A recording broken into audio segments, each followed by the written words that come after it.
start another question, do you mind just lifting that other microphone up more? Yes, please. Thank you. Do you have a question in the back, or?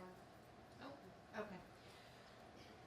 So, thank you, both of you, for those questions, and I think what I appreciate about that last question is that it illuminates your humanity.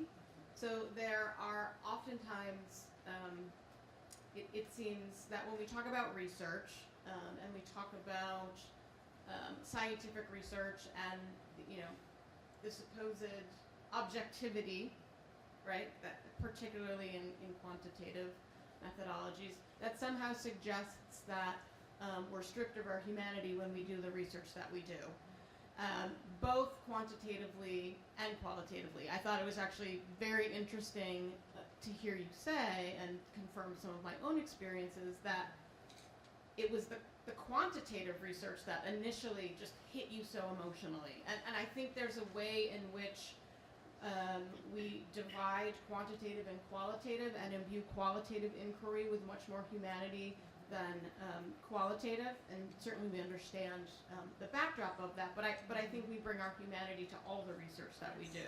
So I appreciate you talking about that and responding to that question about your own emotional engagement in your work, which then sort of leads me to this next question about how you, as an individual and a human being, that also happens to be a researcher, how you are situated in your own inquiry. So you yourself are Kenyan, and you talk about in the book that this provides you with some degree of insider knowledge, which you've already alluded to somewhat, but you also talk about yourself as simultaneously being an anomaly, as an unmarried, childless woman pursuing a PhD in America, right?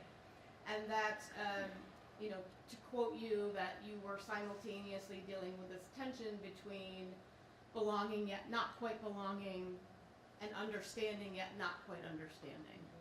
And so I think you occupy a unique position in where you can really speak to us about the relative advantages of insider knowledge and what that meant to you in the research process.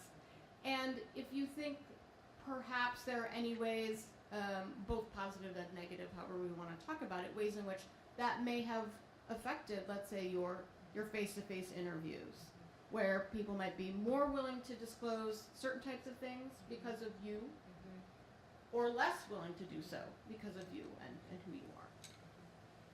Yeah, I think to start, I think one reason why I got access to schools, I went to, I attempted to interview at 15 schools, and 14 schools allowed me to interview, which is a sort of shockingly high, agreement or acceptance rate, especially since I went, cold turkey. I went, because I was traveling to so many parts of the province, I didn't have time to go back to a school. And so I would arrive at a school, ask for permission, and then if they gave me permission, I would do interviews that day at that school in that location. So the fact that 14 schools agreed, I think was partly because I was Kenyan. And partly because I think a lot of the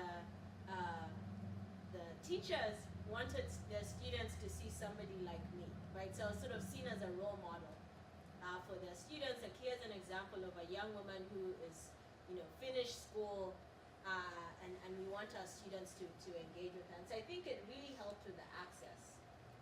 And in the context of the interviews too, because I had my own memories of going to school, there were certain things that I understood and in what they were saying, how they were explaining. But at the same time, it was also clear that I had very different, I had to learn the language, for one. I was in a different economic situation than them. And, I come from a family background where, I didn't have to worry about things like money for sanitary towels, which a lot of the girls didn't, their parents didn't consider those needs. And I never had to worry about that. So there were basic economic circumstances that were very different between between the girls I was interviewing. And so there were parts that I didn't understand, like how really, feeling like something was a need would lead a girl to have a relationship with someone who would help to provide those things. And then also just the everyday life of the Luo. My grandmother is a Luo, so she was from the same ethnic group. But I didn't learn her language until I started doing my fieldwork, or just before I started doing my fieldwork. So it's not just about the language, but the worldview.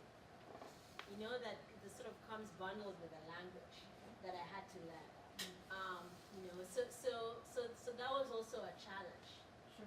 What are the ways of life, or what are the common sense understandings of this people group? How do they see the world? And the language is a sort of important way of getting at that. So that was really difficult.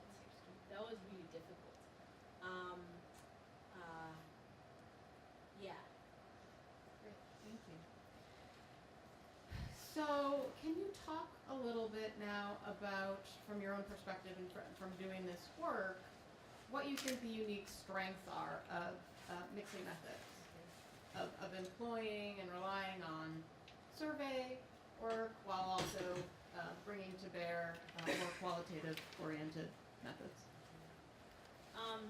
I think that the thing I like about mixed methods or multiple methods is that the freedom it gives you to fully pursue a research question. So in my case, not having a methodological barrier, I'll only do quantitative work or I'll only do qualitative work, allowed me to follow wherever the leads were. So if something occurred in my qualitative work and I was like, is this demographically true? Then I could go back to the survey and check. Or if I found something in the survey, I could say, is this actually, what is the logic underlying this?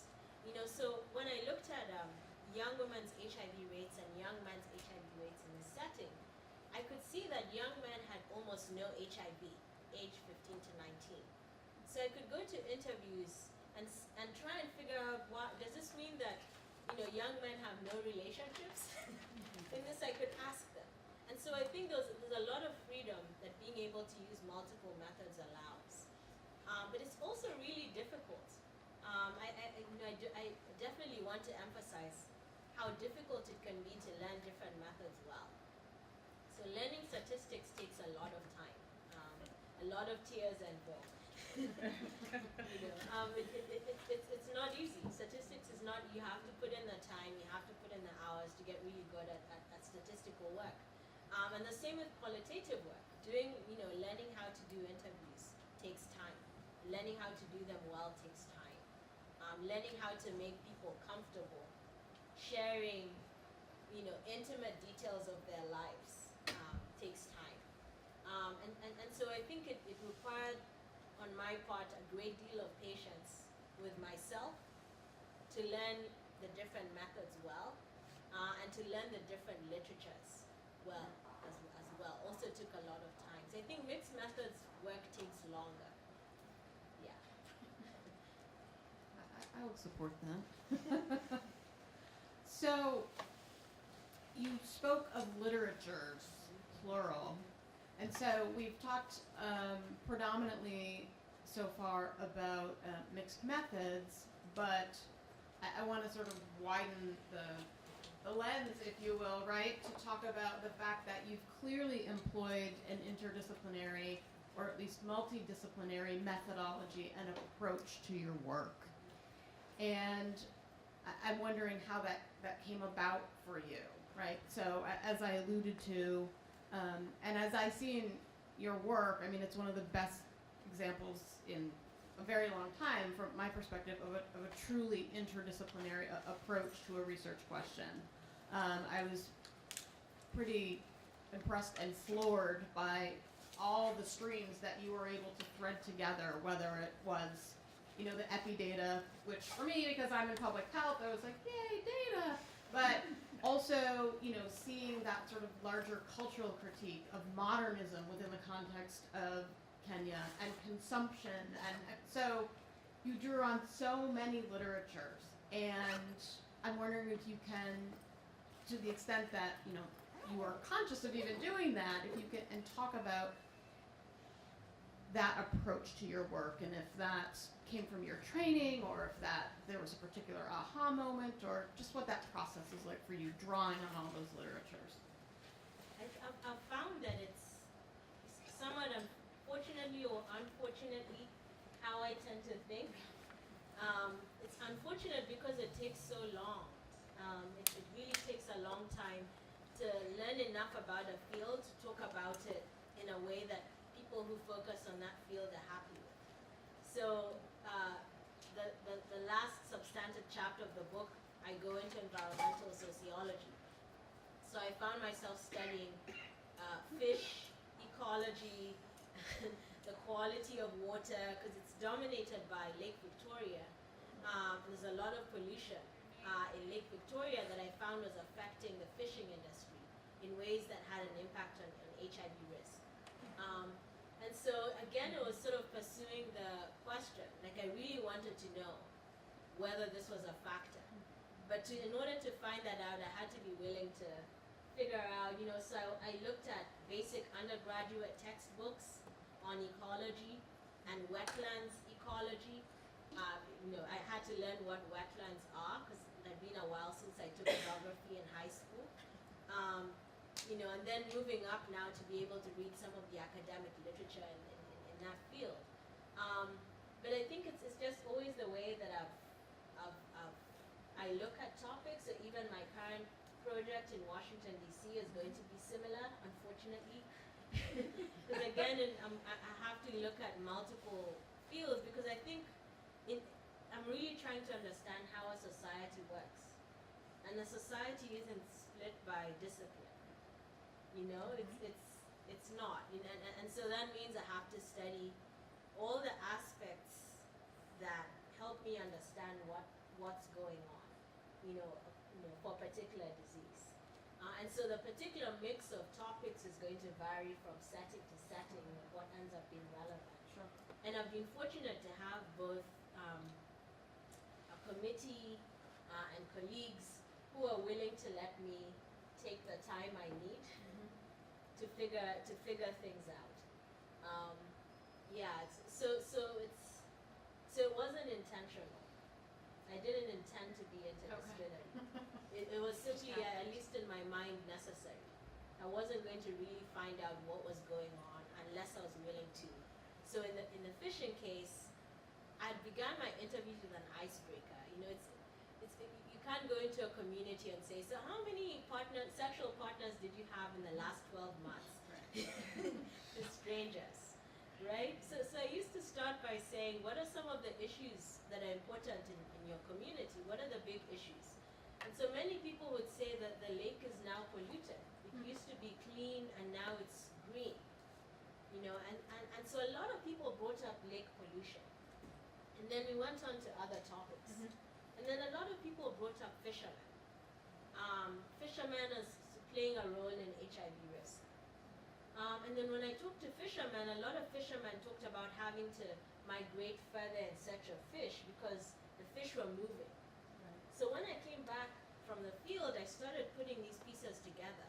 So first I wanted to see how much pollution is actually in the lake, and I found that it was substantial. And then I looked at the fish literature and found that yes, fish, catch sizes have actually decreased.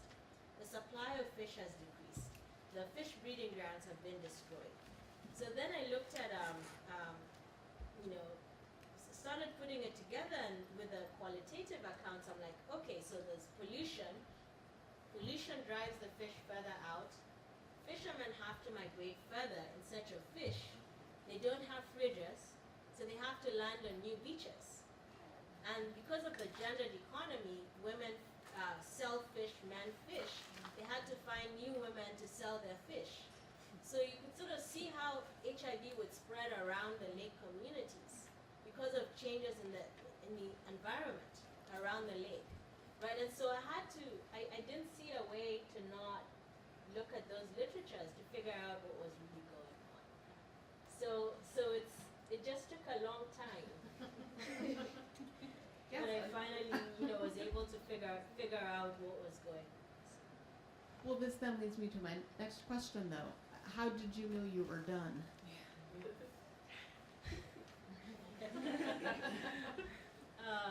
When I felt like I had when the story made sense, Okay. when I felt like it actually made sense. So I felt like all the pieces. So for me, what makes research exciting is it's sort of like a detective. For me, I'm always pursuing a line or a thread, right? So I start with a problem, and it's always an interesting puzzle. And so I start in one place, and then I just keep following the leads. So even landing on the issue of money came about halfway through fieldwork. Oh, So first it was relationships, Older men have more sexual experience, young men give us stress, And I was like, why older men? Why older men? And then money started coming up. So then I started doing a lot of questions on money. And then when I reached saturation there, I started, finding new leads and then started pursuing that, right? And so I sort of keep going until I feel like I have a satisfying story to tell. Mm-hmm. Yeah. And so I think the same with the fishing. I'm like, okay, I think I've finally figured out, this must have been how it's initially spread around the lake. This must have been the mechanism through which it happened. So. Yeah, changing, yes, ecological and economic patterns.